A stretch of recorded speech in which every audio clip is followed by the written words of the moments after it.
시편 85편 1절에서 13절의 말씀 우리 한 목소리로 같이 읽도록 하겠습니다. 85편 시작. 여호와여, 주께서 주의 땅에 은혜를 베푸사 야곱의 포로된 자들이 돌아오게 하셨으며 우리 주의 백성의 죄악을 사하시고 그들의 모든 죄를 덮으셨나이다. 셀라. 주의 모든 분노를 거두시며 주의 진노를 돌이키셨나이다. 우리 구원의 하나님이여, 우리를 돌이키시고 우리에게 향하신 주의 분노를 거두소서. 주께서 우리에게 영원히 노하시며 대대에 진노하시겠나이까. 주께서 우리를 다시 살리사 주의 백성이 주를 기뻐하도록 하지 아니하시겠나이까.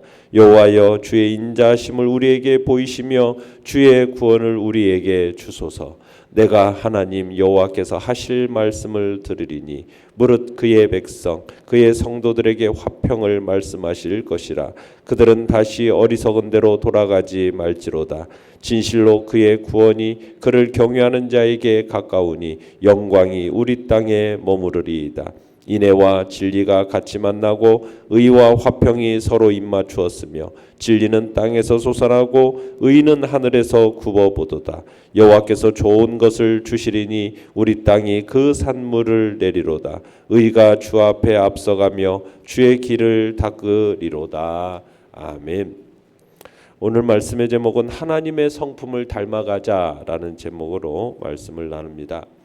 오늘 이 85편의 시는 남유다의 멸망과 함께 이방 땅에 포로로 잡혀갔던 이스라엘 백성들이 포로 생활에서 풀려나서 고국으로 귀화하는 데 감사하는 찬양시입니다. 시대적으로는 느헤미야, 학개, 말라기 등이 활동하던 시대고요. 고라 자손 가운데 한 사람이 지은 시로 보입니다. 오늘 보면 1절로 3절을 다시 한번 읽어보겠습니다. 시작. 여호와여, 주께서 주의 땅에 은혜를 베푸사 야곱의 포로된 자들이 돌아오게 하셨으며 주의 백성의 죄악을 사하시고 그들의 모든 죄를 덮으셨나이다. 셀라. 주의 모든 분노를 거두시며 주의 진노를 돌이키셨나이다. 자, 시인은 지금 하나님께서 은혜를 베푸셔서 이방 땅에 포로로 사로잡혀갔던 이스라엘 백성들의 죄를 사하시고 그들을 다시 본국으로 돌아오게 해주신 데에 대해서 감사하고 있는 거죠. 사실 당시 이스라엘 백성이 다시 회복된다라는 것은 불가능한 일이었습니다. 나라는 완전히 망했고 황폐화되었고 이스라엘 백성들은 포로로 끌려가서 곳곳으로 흩어져 있었던 상태거든요. 자, 그런데 하나님께서 어떻게 하셨습니까? 페르시아 왕 고레스의 마음을 움직이셔서 이스라엘 백성들이 바벨론으로부터 돌아오게 하셨죠. 바벨론에 처음 포로로 끌려갔던 후 약 70년이 지난, 그리고 예루살렘이 완전히 함락이 되어서 유다가 완전히 망한 지 약 50여 년 만에 다시 고국으로 돌아오게 된 겁니다.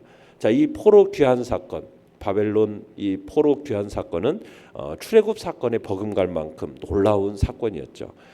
시인은 바로 이러한 은총을 베푸신 하나님께 먼저 감사와 찬양을 드리고 있는 겁니다. 자, 그러면서 이어서 시인이 이스라엘을 완전히 사하시고 회복시켜 주실 것을 또 하나님께 간구하고 있습니다. 자, 본문 4절로 7절을 다시 한번 읽어보겠습니다. 시작. 우리 구원의 하나님이여, 우리를 돌이키시고 우리에게 향하신 주의 분노를 거두소서. 주께서 우리에게 영원히 노하시며 대대에 진노하시게 하나이까. 주께서 우리를 다시 살리사 주의 백성이 주를 기뻐하도록 하지 아니하시겠나이까. 여호와여, 주의 인자하심을 우리에게 보이시며 주의 구원을 우리에게 주소서. 자, 이스라엘 백성들이 하나님의 은혜로 본국으로 돌아왔어요. 그건 참으로 기쁘고 감사한 일이었어요. 자, 그런데 그런 기쁨도 잠시 돌아와 보니 그 땅이 어떻습니까? 황폐합니다. 그런데다가 대적들이, 주변에는 대적들이 그들을 노리고 있습니다. 자, 이런 상황 속에서 이스라엘 백성들은 엄청난 고통을 당하게 되는 겁니다. 그 엄청난 고통을 가져다 주는 거예요. 이런 상황이 아직도 하나님께서 그들의 죄를 완전히 사하지 않으신 결과다, 이렇게 생각을 하고 지금 완전히 사해달라고, 주의 분노를 거두어달라고, 지금 다시 회복시켜달라고, 완전히 회복시켜달라고 지금 그래서 자신을 기뻐하게 하여 주시기를 간구하고 있는 내용이 우리가 금방 읽었던 4절로 7절의 이야기예요. 자, 내용 관찰 문제 1번을 보시면 이스라엘 백성을 구원하기 위해 보여주신 하나님의 성품은 무엇입니까? 7절을 다시 한번 볼까요? 시작. 여호와여 주의 인자하심을 우리에게 보이시며 주의 구원을 우리에게 주소서. 자, 이스라엘 백성을 구원하기 위해 보여주신 하나님의 성품 무엇입니까? 인자하심이죠. 인자하심. 자, 인자하심이란 히브리어로 헤세드입니다. 범죄한 자들을 용서하시고 정말 영원하고 일방적인 사랑이라는 의미가 바로 헤세드라는 의미인데, 하나님께서 신의 산 언약에서는 하나님께서 율법과 언약 관계에 충실할 때 인자를 베푸실 것을 약속하셨어요. 그러다가 다윗 언약에서는 이러한 조건을 초월해서 이 인자가 영원할 것을 하나님께서 약속을 하십니다. 그러니까 사실 범죄한 이스라엘이 바벨론 포로에서 돌아올 수 있었던 것은 바로 이 하나님의 영원하고 무조건적인 이 인자하심에 근거한다라는 사실입니다. 이런 사실을 기억하고 시인은 지금 이스라엘이 처한 이 상황, 포로에서 돌아왔지만 여전히 미약한 가운데 있고 영적으로 침체되어져 가고 있는 이런 상황 속에서 하나님의 그 인자하심이 다시 한번 이스라엘에게 주어지기를 간구하고 있는 것이죠. 시인은 지금 하나님의 은총에 근거해서 지금 하나님께서 완전한 사죄와 회복을 간구하고 있는 겁니다.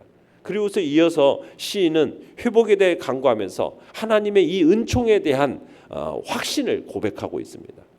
자, 8절 읽어보겠습니다. 8절 시작. 내가 하나님 여호와께서 하실 말씀을 들으리니 무릇 그의 백성 그의 성도들에게 화평을 말씀하실 것이라. 그들은 다시 어리석은 대로 돌아가지 말지로다.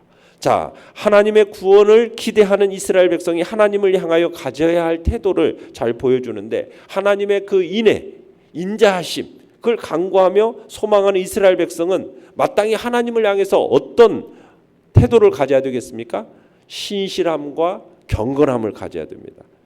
그런 자에게 하나님께서 모든 것에 부족함이 없는 화평, 샬롬, 그 샬롬을 허락해 주시는 거죠.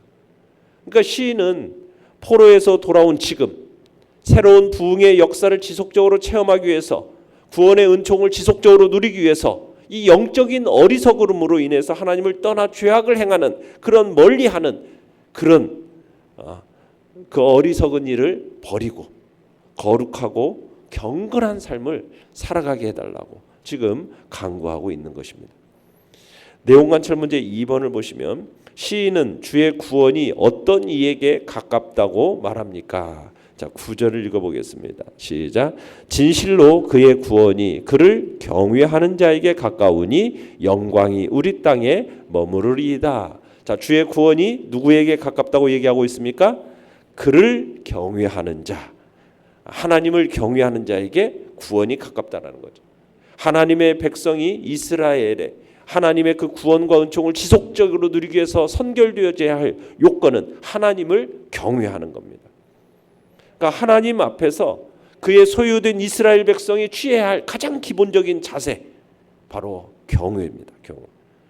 하나님께서는 당신의 백성이 하나님을 향한 그 경외의 자세를 지켜나갈 때 구원과 축복을 베푸실 것을 약속하셨습니다.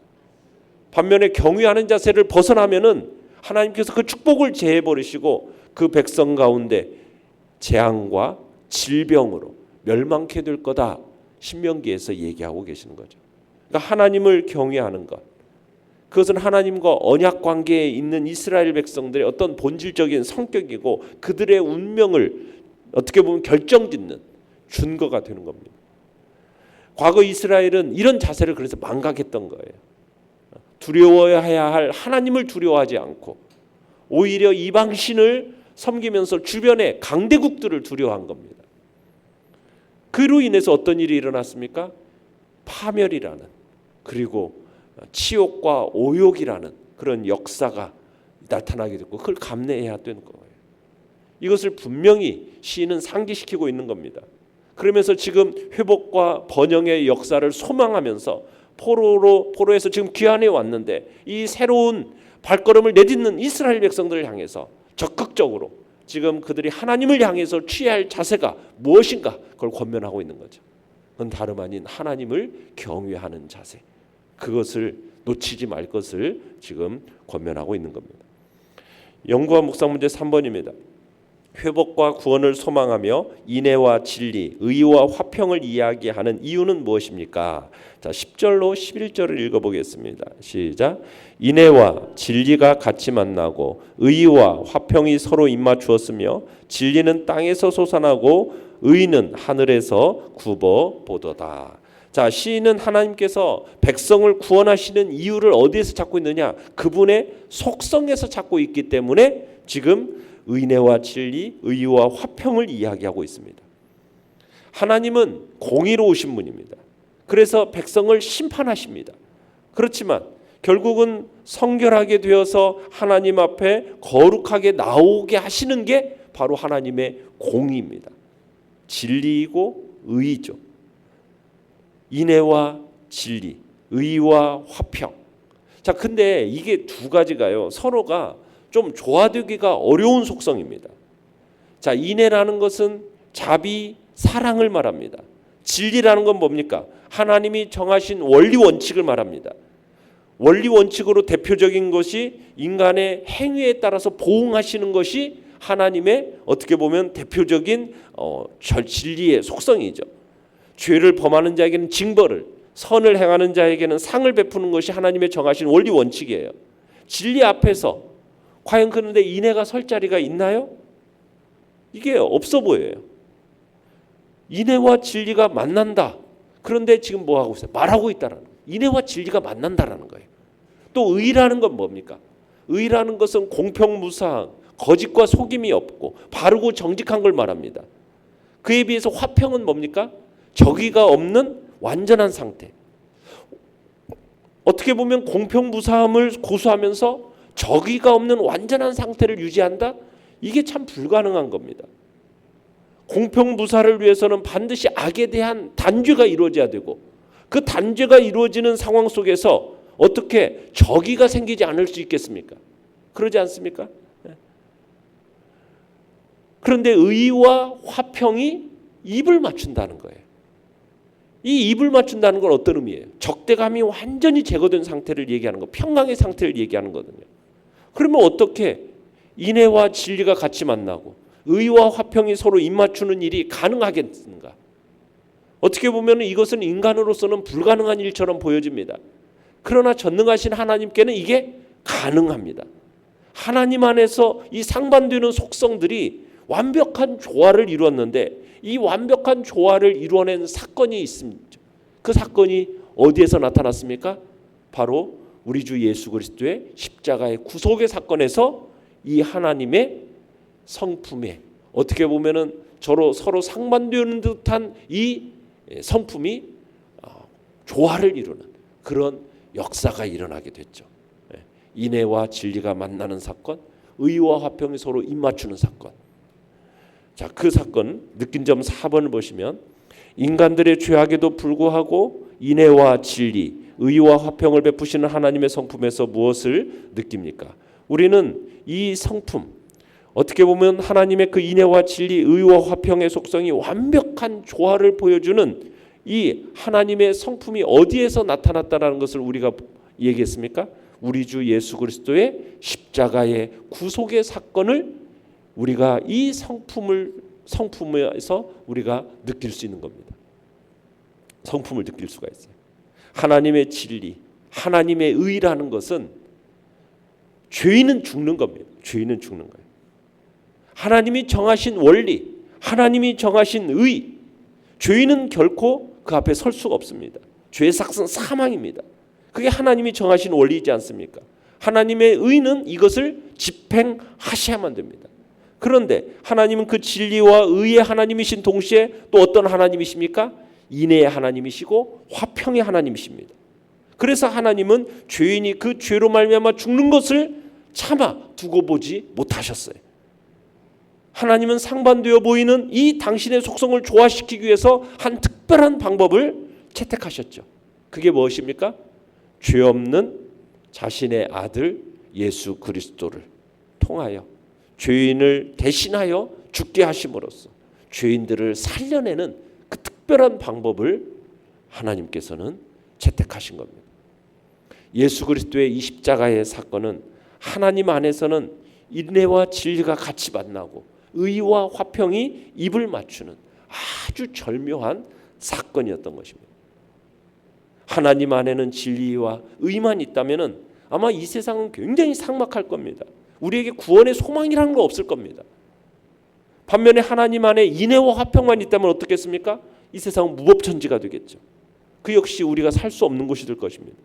그러나 하나님 안에는 인애와 진리가 같이 만나고 의와 화평이 입을 맞추기 때문에 우리에게 구원의 소망이 있고 이 세상이 질서가 유지가 될 수 있는 것입니다. 그러므로 우리는 하나님 안에서 인애와 진리가 같이 만나고 의와 화평이 입을 맞춘다는 이 사실에 대해서 우리는 감사해야 되는 거죠. 하나님의 이 성품, 진리와 인애와 진리, 의와 화평, 이 성품으로 말미암아 우리가 구원에 이를 수 있게 되었다는 거죠. 이게 얼마나 놀라운 일인지 이것을 우리는 찬양하며 그 하나님의 성품이 내 안에서도 동일하게 이루어질 수 있도록, 그래서 하나님의 그 아름답고 복된 이 성품이 예수 그리스도를 닮는 복된 자리로 우리가 나아갈 수 있기를 기도해야 할 것입니다. 결단과 적용 5번입니다. 하나님의 은혜에 부끄럽지 않도록 나의 성품 중 변화되어야 할 부분은 무엇입니까? 그 변화를 일으키기 위해 오늘 실천해야 할 일은 무엇입니까? 우리가 하나님의 이 속성, 그 성품을 끊임없이 묵상하면서 우리가 그 하나님의 성품을 닮아가는 복된 자리에 우리가 설 수 있습니다. 그 주님의 아름답고 복된 형상이 우리 안에 이루어지도록 그 주님을 더 깊이 묵상하는 자리에 오늘 나가겠다. 그 십자가의 구속의 의미가 무엇인지를 더 깊이 우리가 깨달아가는 자리에 우리가 있을 수 있게 해달라고 기도하며 나가시길 바랍니다. 오늘의 기도 같이 읽겠습니다. 시작. 하나님의 성품을 묵상하며 당신의 형상을 닮아가게 하소서. 아멘.